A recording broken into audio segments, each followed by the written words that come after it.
Assalamualaikum warahmatullahi wabarakatuh. Perkenalkan, nama saya Siti Purwiyanti, NPM 1823049. Di sini saya akan menjawab soal dari UAS mata kuliah Pemaduan Bakat dan Pelatihan, yang mana soalnya terdiri dari 5 dan harus dijawab secara lisan. Dan ini saya menggunakan HP, tapi isinya adalah soal karena tidak bisa di-download dan hanya tertera di zip saja. Dan soal yang pertama, analisiskan materi berdasarkan kelompok masing-masing, meliputi kajian teori pada masing-masing submateri dan simpulkan. Jadi jawaban dari pertanyaan nomor 1 adalah pemanduan bakat sendiri, pengertiannya adalah sebuah bakat seseorang sudah tertanam sejak dini, yang mana sebenarnya itu seseorang dari kecil itu udah punya bakat, cuma belum dikembangkan.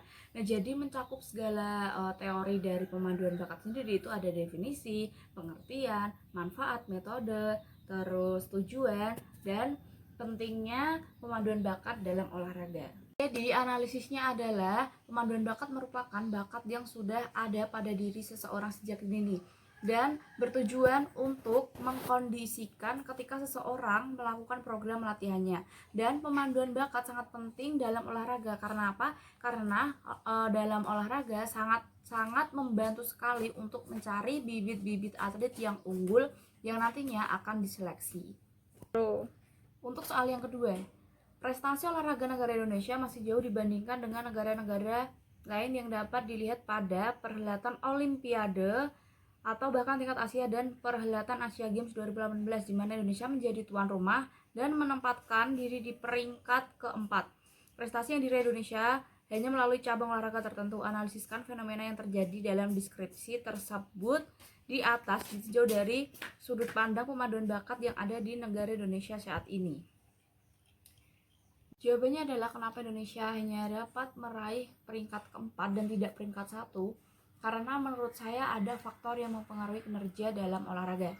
Nah, jadi faktornya adalah kematangan. Jadi kurangnya persiapan yang matang oleh atlet sendiri, makanya tidak mendapatkan hasil yang lebih baik dari itu. Sebenarnya peringkat 4 itu juga udah baik, cuma mungkin ada harapan yang jauh lebih untuk mendapatkan peringkat ke-1. Jadi pengaruh utamanya menurut saya adalah faktor kematangan, yang mana kurang matangnya atlet dalam persiapan. Untuk pertanyaan yang ketiga, jika saudara sebagai pelatih, bagaimanakah cara Anda memotivasi seorang atlet yang sedang mengalami tidak percaya diri ketika bertahan? Dijelaskan. Jadi menurut saya, kenapa seorang atlet itu tidak percaya diri? Yang pertama, mungkin dia merasa kayak melihat atlet dari klub yang lain itu kok dia lebih jago, lebih gini, mungkin seperti itu ya.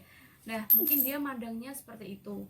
Kalau saya sendiri motivasi dia ya tetap mendukung, memberikan arahan yang baik, tetap merasa yakin dengan dirinya kalau dirinya itu mampu. Jadi motivasi saya seperti itu. Untuk soal yang keempat adalah untuk mendapatkan calon atlet yang kelak diharapkan dapat mencapai prestasi yang tinggi diperlukan beberapa upaya dan tahapan.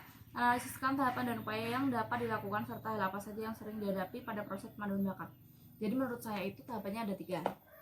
Yang pertama tahap 1 yaitu di usia di bawah 7 tahun, yang mana itu kita mengetahui dulu kondisi fisiknya seperti apa, terus adaptasi dia untuk mengembangkan bakatnya di situ. Nah, untuk yang kedua itu ada usia 7 sampai 10 tahun, itu di atas ya, di atas 7 tahun itu dia kan mulai puber dan dia itu udah mulai merasakan bagaimana sih kita itu harus mengembangkan bakatnya, dan dia itu udah tahu porsi-porsinya. Jadi dia tuh butuh seorang tim, yang mana itu dia harus sekolah sepak bola kayak gitu kan. Dia berarti harus menunjukkan atau mengembangkan skillnya di situ, seperti itu. Nah, untuk yang tahap ketiga itu adalah usia di atas 10 tahun, yang mana itu udah remaja ya, bisa dikata remaja karena udah mau masuk sekolah yang ke jenjang yang lebih agak tinggi lagi kayak gitu.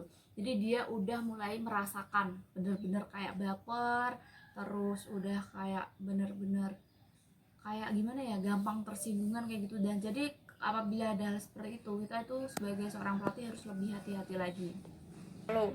Kita juga sebagai pelatih itu harus melatih dengan baik dan benar-benar mengerti kondisi anak tersebut, karena usia-usia seumur segitu itu udah kayak misalkan kita harus benar-benar dilatih, benar-benar kayak gojlok bener-bener, itu kan pasti dia merasakan, oh ya kok aku sering gini-gini ya, padahal aku lagi gini gitu. Jadi kita harus banyak-banyak tahu tentang kondisi anak tersebut, apalagi udah puber, udah remaja.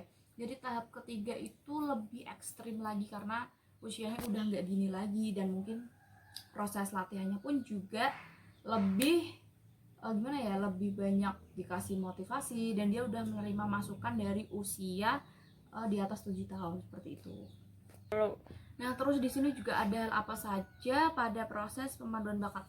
Jadi hal-hal yang untuk pemanduan bakat menurut saya itu mungkin dalam proses pencarian bibit atletnya ya, karena kalau bakat itu kan sudah ada sejak dia itu kecil, cuma mulai mengembangkannya itu di usia di bawah 7 tahun. Jadi menurut saya hal apa saja yang dilalui ketika dalam proses apa ini ya, dalam pada proses pemanduan bakat itu menurut saya adalah mencari bibit atletnya. Karena kalau hanya melalui minat saja mungkin tidak banyak yang punya skill di bidang cabur tersebut. Ya, itu. Nah, soal yang kelima yang terakhir adalah dalam proses latihan ada di dalamnya fase dan latihan. Kalau dalam latihan, sebutkan dan jelaskan fase dalam latihan. Nah, jawabannya adalah fase dalam latihan itu yang pertama adalah menurut saya sendiri itu latihan dalam peningkatan fisik secara umum. Jadi itu untuk meningkatkan kapasitas seorang atlet. Nah, untuk yang kedua itu ada latihan fisik secara khusus. Jadi itu benar-benar dari fisiknya dia, kecepatannya, terus kelincahan dia. Dan terus untuk yang terakhir ada program latihan. Program latihan itu semisalkan itu seminggu berapa kali, jadi kayak gitu. Jadi program latihannya itu diberi hari, maksudnya batas seminggu berapa kali latihan, terus 2 minggu atau 1 bulan itu berapa kali tanding atau sparringan atau apa kayak gitu.